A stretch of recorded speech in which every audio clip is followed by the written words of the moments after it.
Hi friends, welcome back to my channel Easy Threads and Needle. நாம் இந்த குர்த்திக்கு already ஆரி work பண்ணி ஒரு video போட்டிருப்பேன்.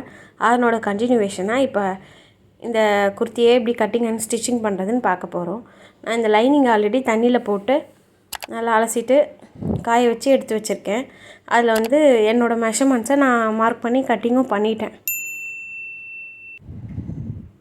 இப்போ அதை வந்து மெயின் கிளாத்தில் வச்சு சுற்றி ஒரு 1 இன்ச் அளவுக்கு கட் பண்ணி எடுத்துக்கிறேன். இது எல்லாமே போட்டால் வீடியோ ரொம்ப லென்த்தாக போகிற மாதிரி இருக்குது. அதனால் என்னோடய மெஷர்மெண்ட்ஸ்னால நான் அதை உங்களுக்கு காட்டில் எடிட் பண்ணிட்டேன்.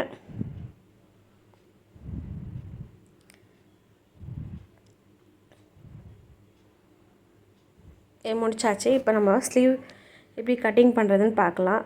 நான் இப்போ 3/4 ஸ்லீவ் யூஸ் பண்ண போகிறதுனால 18 இன்ச் அளவுக்கு லென்த் எடுத்துக்கிறேன்.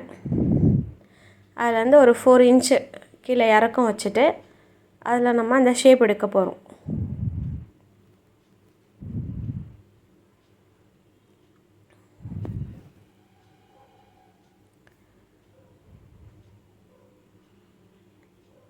என்னோடய பைசெப் அளவு பார்த்திங்கன்னா வந்து 8.5 வருது.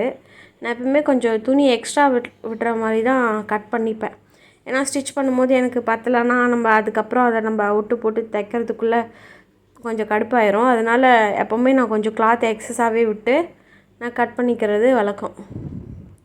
நீங்களும் ஸ்டிச் பண்ணும்போது எப்போவுமே பர்ஃபெக்டாக அதே அளவு வச்சு கட் பண்ணாதீங்க. கொஞ்சம் எக்ஸஸாக இருக்க மாதிரியே எடுத்துக்கோங்க எப்போவுமே கிளாத்தெல்லாம். தைச்சி முடித்ததுக்கப்புறம் நம்ம எக்ஸ்ட்ரா உள்ளதை நம்ம கட் பண்ணி எடுத்துக்கலாம்.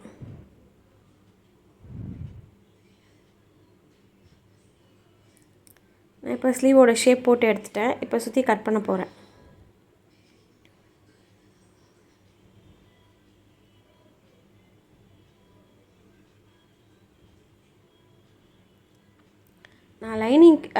நான் வந்து குர்த்தி ஸ்லீவுக்கு வந்து லைனிங் அட்டாச் பண்ண போகிறது இல்லை.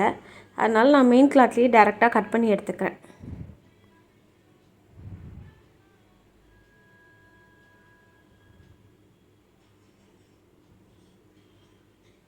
இப்போ நம்ம ஃப்ரண்ட்டில் மட்டும் நம்ம குடிவாக கட் பண்ணுவோம்ல, அதுக்காக ஒரு 1/2 இன்ச் அளவுக்கு நான் ஒரு மார்க்கிங் பண்ணி எடுத்துக்கிறேன்.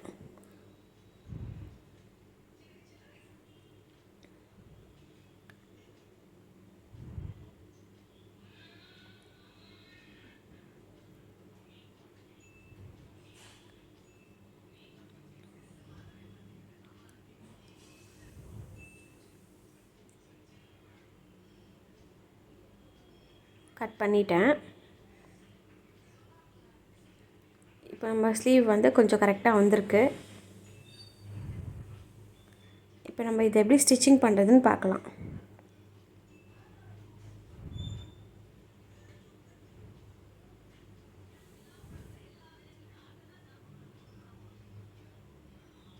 இப்போ நம்ம குர்த்திக்கு இதே மாதிரி ஃப்ரண்ட்டில் நம்ம குழிவாக கட் பண்ணுவோம்ல, அதுக்காக நான் அதை மார்க் பண்ணி எடுத்துக்கிறேன். இதை நான் எப்போவுமே வந்து தைக்கும் போது தான் இதை மட்டும் கட் பண்ணுறது, முன்னாடியே பண்ண மாட்டேன்.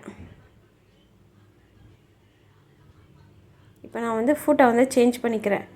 சிங்கிள் ஃபுட் சேஞ்ச் பண்ணிக்கிறேன். ஏன்னா ஆரி ஒர்க் போட்டிருக்கிறதுனால சிங்கிள் ஃபுட் நான் சேஞ்ச் பண்ணி எடுத்துக்கிறேன்.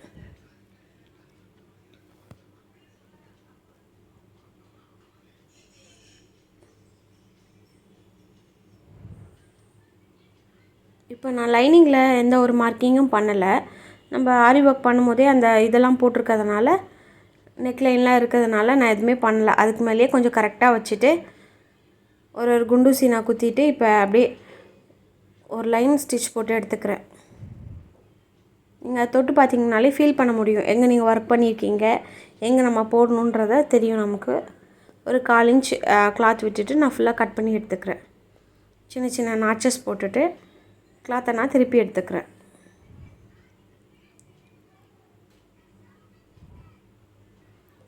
எடுத்துட்டு துணியெல்லாம் நல்லா கரெக்டாக வச்சுட்டு நல்லா ஃப்ரீயாக வச்சு கரெக்டாக கொஞ்சம் அட்ஜஸ்ட் பண்ணி ஒரு 1/4 இன்ச் அளவுக்கு ஒரு தையல் போட்டு எடுத்துக்கோங்க.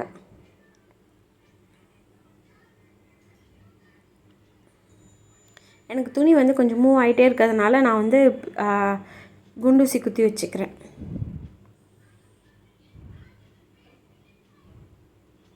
பிக்னஸாக இருக்கும் போது நீங்களும் குண்டூசி வச்சு குத்தி ஸ்டிச் பண்ணுங்கள்.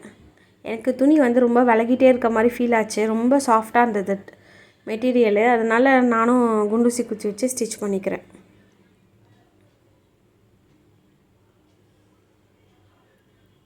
ஆப்போசிட்லேயும் நான் அதே மாதிரி 1/4 இன்ச்சு துணியை நல்லா நீங்கள் அட்ஜஸ்ட் பண்ணிவிட்டு ஒரு 1/4 இன்ச்சில் ஒரு ஸ்டிச்சஸ் போட்டு எடுத்துக்கோங்க. இப்போ நான் முடிச்சுட்டேன். இது வந்து பேக் பார்ட்டுக்கு நான் நெக்கு கட் பண்ண போகிறேன். நெக்கோட இறக்கம் பார்த்திங்கன்னா 8 வச்சுருக்கேன். உங்களுக்கு பார்க்கறதுக்கு ரொம்ப குட்டியாக இருக்க மாதிரி தெரியும். ஆனால் போட்ட உடனே எனக்கு ரொம்ப கரெக்டாக இருந்துச்சு அளவெல்லாம். இப்போ நான் அதை பேக் அந்த கிளாத்தோடு வச்சுட்டு ஒரு 1/4 இன்ச் அளவுக்கு சுற்றி தையல் போட்டுக்கிறேன்.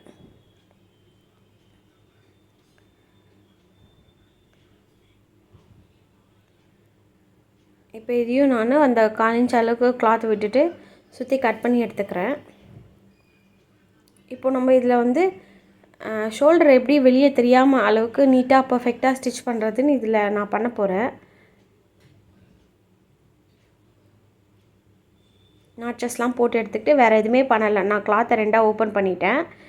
கீழே வந்து நல்ல பக்கம் இருக்குது, மேலே லைனிங் இருக்குது. அதுக்கு மேலே நான் முதல்ல ஸ்டிச் பண்ணி வச்சுருந்த ஃப்ரண்ட் பார்ட்டை உள்ளே வைக்கிறேன். நல்ல பக்கமும் ஒன்றா வச்சுட்டு கொஞ்சம் துணியெல்லாம் கொஞ்சம் நீங்கள் கை வச்சு அட்ஜஸ்ட் பண்ணி பிடிச்சிக்கோங்க. துணின்றதுனால விலகிட்டே இருக்கும். நம்ம கை வச்சு டைட்டாக பிடிச்சிக்கிட்டு அதுக்கு மேலே இந்த லைனிங்கை வச்சு கரெக்டாக 1/2 இன்ச்சில் ஒரு ஸ்டிச்சஸ் போட்டுக்கலாம். நம்ம இந்த மாதிரி பண்ணுறது மூலிமா நமக்கு ஓவர்லாக் பண்ணணுன்னு அவசியம் இல்லை. நமக்கு ஷோல்டர்லேயும் கிளாத்தெல்லாம் எங்கேயோ வெளியெல்லாம் தூக்கிட்டு இல்லாமல் நமக்கு ஃபினிஷிங் நல்லா நீட்டாக பொட்டிக் ஃபினிஷிங்கில் வந்துடும். கரெக்டாக ஒரு 1/2 இன்ச்சில் ஒரு தையல் போட்டு எடுத்துக்கிறேன். அதே மாதிரி ஆப்போசிட்லேயும் நல்ல பக்கமும் ஒன்றா வச்சு ஷோல்டரை ஜாயின் பண்ண போகிறோம். அது வைக்கும்போது பார்த்து நல்லா டைட்டாக பிடிச்சிட்டு பண்ணுங்கள். ஏன்னா கிளாத் வந்து விலகிட்டே இருக்கும், கொஞ்சம் கஷ்டமாக இருக்கும். கொஞ்சம் நல்லா டைட்டாக பிடிச்சிட்டு அப்புறமா ஒரு 1/2 இன்ச்சில் ஒரு ஸ்டிச்சஸ் போட்டு எடுத்துக்கோங்க.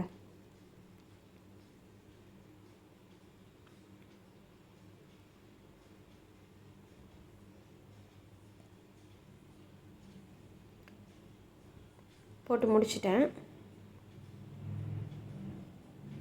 இப்போ ஃபினிஷ் பண்ணாதான் எனக்கு இந்த மாதிரி இருக்குது. உங்களுக்கு பார்த்தாலே தெரியும் நம்ம ஸ்டிச் பண்ண கிளாத் எல்லாமே உள்ளே போயிடுச்சு. பார்க்கவே ஒரு நல்ல நீட் லுக் இருக்கும்.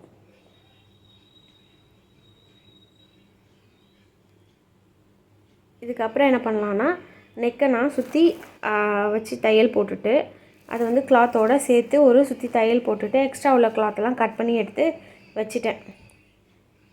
இப்போ வந்து ஸ்லீவ் வந்து நான் ஓரம் மடித்து எடுத்துக்கிறேன்.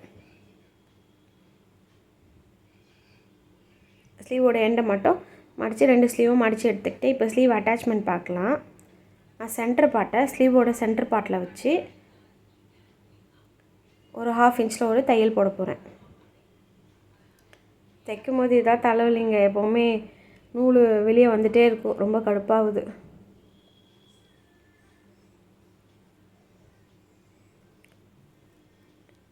முக்கியமாக வந்து ஸ்லீவோட கிளாத்தை வந்து இழுக்காமல் பொறுமையாக வச்சு அது இருக்க ஷேப்புக்கே நம்ம வளைச்சி தைக்கணும். நம்ம மெயின் கிளாத்தை நம்ம இழுத்துக்கலாம், ஆனால் முக்கியமாக ஸ்லீவ் இழுக்கக்கூடாது. ஸ்லீவ் இழுத்திங்கன்னா அது உங்களுக்கு போடும்போது ஒரு மாதிரி ஷேப்லெஸ்ஸாக தெரியும்.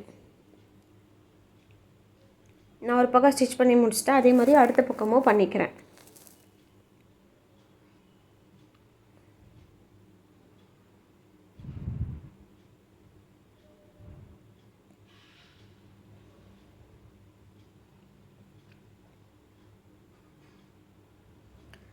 ஸ்லீவ் அட்டாச் பண்ணி முடிச்சிட்டேன். ஒரு ஸ்லீவு எனக்கு பார்த்திங்கன்னா இந்த மாதிரி வந்திருக்கு, நீட்டாக வந்திருக்கு. இப்போ நான் அந்த சைடு முடிச்சுட்டு இப்போ எப்படி சைட் ஜாயின் பண்ணுறதுன்னு பார்க்கலாம். நான் ஆல்ரெடி மார்க்கிங் பண்ணி எடுத்து வச்சுருக்கேன். கரெக்டாக ஒரு அதுக்கு மேலே லாக் ஸ்டிச் போட்டு நீங்கள் ஸ்டார்ட் பண்ணிக்கோங்க.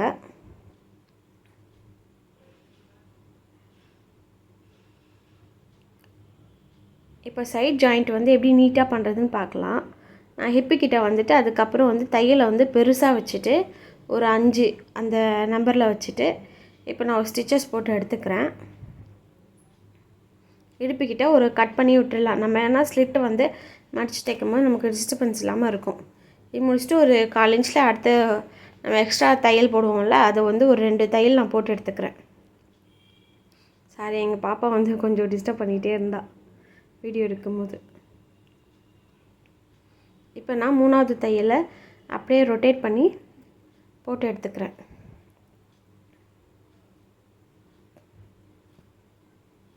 முடிச்சிட்டேன். இப்போ சைடு ஸ்லிட் வந்து ஸ்டிச் பண்ண போகிறேன்.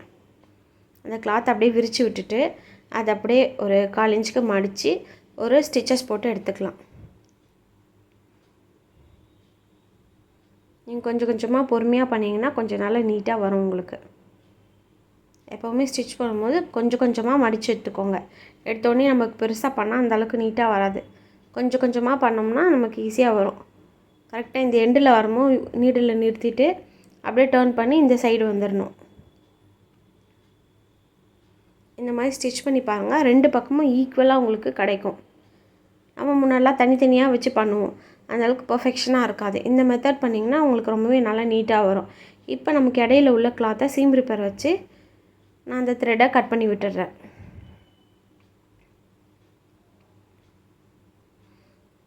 கட் பண்ணி விட்டுட்டு இப்போ நம்ம குர்த்தியோட எண்ட்லேயும் நான் ஒரு 1/2 இன்ச்சுக்கு மடித்து ஒரு ஸ்டிச்சஸ் போட்டு எடுத்துக்கிறேன்.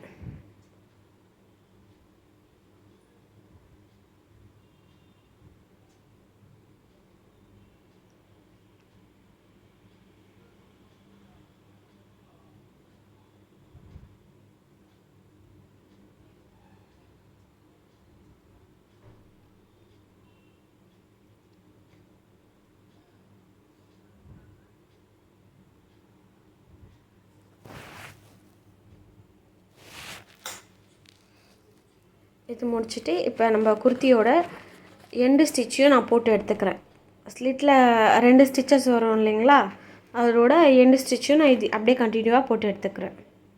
இதெல்லாம் நம்ம ஃபினிஷ் பண்ணால் தான் நம்ம குர்த்தி வந்து நீட்டாக இருக்கும்.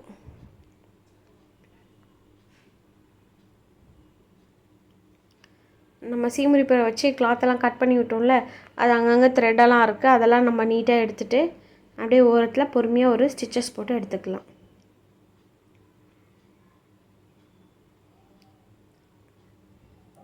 சென்டரில் வரும்போது நீடில் நிறுத்திட்டு கிளாத் அப்படியே திருப்பிக்கோங்க. கரெக்டாக எண்டுலேயே கொஞ்சம் பொறுமையாக பண்ணுங்கள். பிகினஸாக இருக்கும் போது உங்களுக்கு அந்தளவுக்கு நீட்டாக வராது. நீங்கள் இதை எந்த அளவுக்கு ப்ராக்டிஸ் பண்ணுறீங்களோ அந்தளவுக்கு நல்லா ஃபினிஷ் உங்களுக்கு ரொம்ப நல்லா வந்துடும்.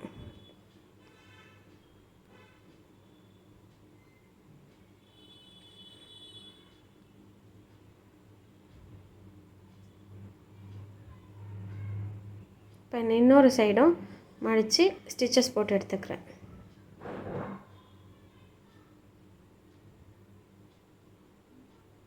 கரெக்டாக ஒரு 1/2 இன்ச் அளவுக்கு உள்ளே போகிற மாதிரி நீங்கள் கிளாத்தை மடித்து தைச்சிக்கோங்க.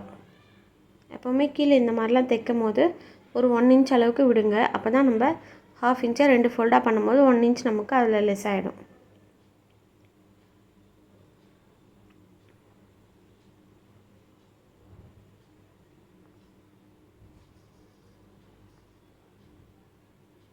தைச்சி முடிச்சுட்டு இதான் என்னோடய குர்த்தியோட ஃபைனல் லுக். இப்படி தான் இருக்குது.